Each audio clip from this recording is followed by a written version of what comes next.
What's going on, everybody, and welcome back to Comic Breakdown. Today we are hopping into Earth's mightiest mutant comic. This is Storm, issue number 9. When it comes to the Storm comic, if you haven't been keeping up with it, highly recommend that you go get caught up and you do it immediately. Because Eternity, the embodiment of the universe, has selected Storm to be its host, granting her new power cosmic level powers. Storm and her former X-Men teammate Maggot, now Omega Maggot, have found themselves in the path of an oncoming Thunder War. To prepare for this battle, Maggot invited the strongest fighters in the universe to the Storm Sanctuary. They are brawling in a savage, no-holds-barred tournament. But while this happens, Storm, she's been summoned, interrogated, and detained by the FBI, all for the alleged crime she committed during the X-Men hunt for the escaped Charles Xavier. But more than that, there is a cosmic level entity out there, such destructive power that it's been hidden away, waiting to use it for a rainy day. Marvel introduces the Bomb Entity. So, make sure you guys have subscribed to the channel, make sure that you like this video, and with that being said, let's dive into this breakdown.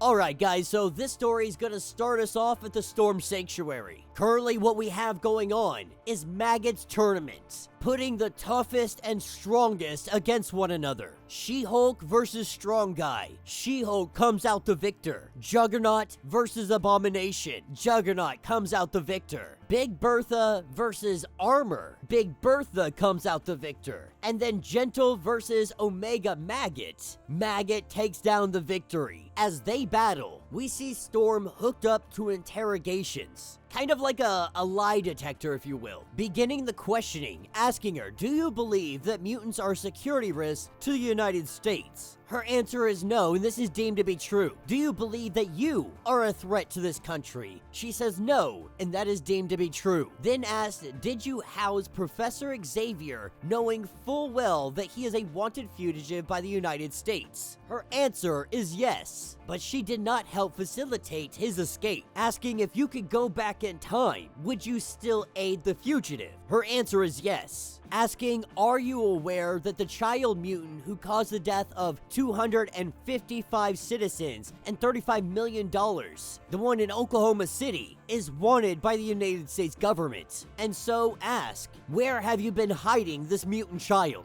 Storm says that if I told you, the words would come out of my mouth, but you wouldn't hear them, no one would. So they assume that when she visited Haiti, Dr. Voodoo placed a dark magical spell on her knowledge of the child's whereabouts. Of course, Storm goes on to say that my actions outside the United States, they're not any of your concern. But when they threaten the country, they believe that it is. That they've received readings of immense cosmic power from the sanctuary, ones that she failed to report. Allowed a dangerous fugitive mutant to escape. Now you keep the location of an unstable Omega-level mutant out of arm's reach. While she gets interrogated, some of the agents head down to Limbo. They say that magic leaves you time and time again for our country. Madeline Pryor rules Limbo from a foreign throne in our country. They recognize our greatness. And we've heard stories of your battles, of the great battles of old days. The generation that brawled against the Asgardian rock trolls and won.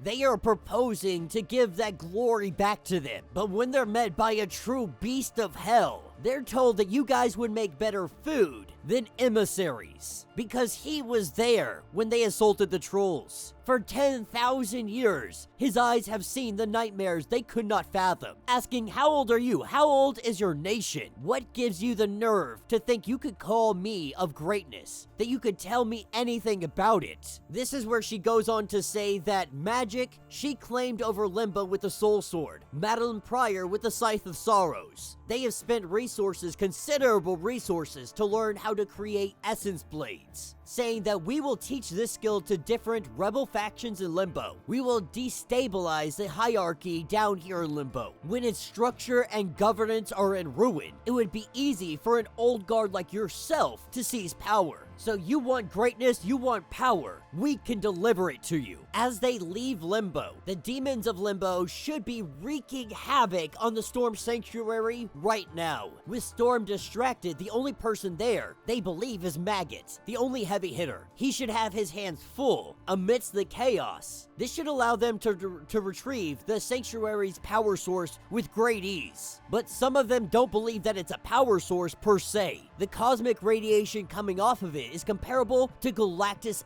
energy signature. It is a weapon, no doubt in their mind. But when they finally get to the Storm Sanctuary, what they see is the demons of Limbo have already been ripped apart. I do want to point out that John Ironfire is here. We have Iska the Unbeaten. Many people were asking what happened to Arako. I hope it's still there. I hope it's still ongoing. It is, guys. We haven't been getting many stories about it, but Arako is still there. Apocalypse is there. We still have the likes of John Ironfire, of Iska the...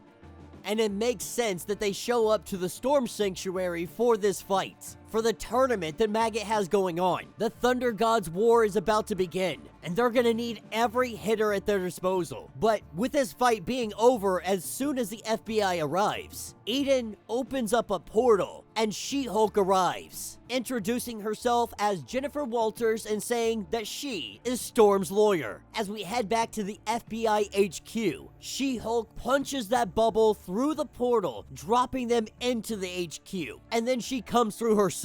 She lets them know that my client will be leaving your custody, that if you have any reservations, you can take me to court. This is what picks us up at the Storm Sanctuary later on. When the great entities wage war, they have their bombs and explosives. The war-ending kind, the opposition annihilators, Eternity, the physical embodiment of our universe, the entity that has made Storm's body its new home, has such a weapon. With this weapon, Eternity intends to end his battle with Oblivion before it even begins. And so, behold, the greatest weapon in the universe, Abraxas. This is a physical embodiment of destruction, also known as the bomb entity. Now, Storm goes on to say that they need to figure out what they're gonna do with this cosmic being that got abducted in her name, hidden in her home. The truth is, Storm has been blacking out, missing entire sections of memory, assuming that this is all Eternity, as we take off to the far reaches of the universe in the near future. Whenever Eternity requires an infinite escalation, he uses the dreadful bomb entity as a cosmic battery, a lesson he learned watching Earth's power shifters through Storm's eyes. We see Storm facing off against Oblivion. Oblivion saying, "Finally, Eternity.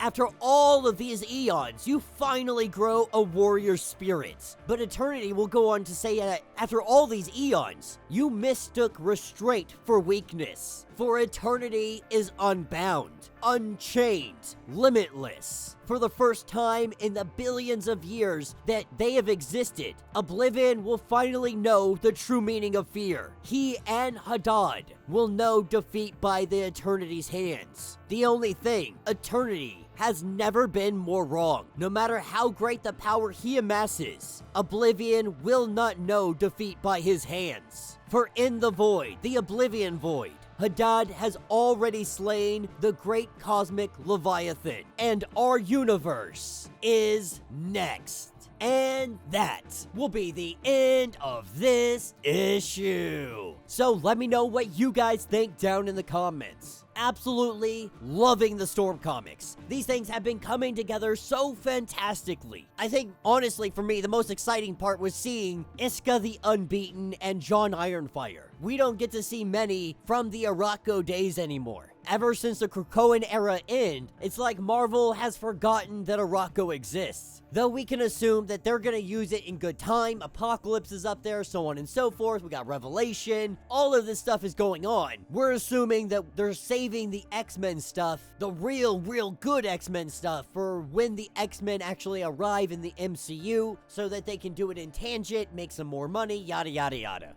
But this story's a lot of fun. I really am enjoying that Marvel's headed in like a cosmic event direction. Whether it be Jonathan Hickman, whether it be the Ultimate Universe, whether it be the Thunder Wars. There is so much going on a cosmic level. things are shifting, things are changing. Hopefully, Jonathan Hickman is given the opportunity to really flush out any story that he wants to tell. Now, we already know that Jonathan Hickman wasn't completely thrilled with the ending of the Krakoa era. He wasn't thrilled on kind of the direction that it headed, and that's only because he had such a specific vision for it. He goes on to say that he thinks the story was good, he enjoyed it and everything else, but it wasn't his vision. So I'm hoping, I'm praying, I'm crossing my fingers that they give Jonathan Hickman all the time, all the leeway, all the avenues to fully be able to bring his stories to life without hampering him in any way. Because Jonathan Hickman is an amazing writer, and if you give him the opportunity to fully flush out a story, you'll have something that is going to be remembered and reread for decades to come. But let me know what you guys think. Let me know your thoughts. Let me know your theories. If you want to get caught up on everything that has been going on with Storm, the Ultimate Universe, or anything else going into Marvel Comics, check out the link in my description as well as the top of this video. It's gonna get you completely caught up on everything going on with this series. If you would like to support the channel, you can always do so by joining the channel membership.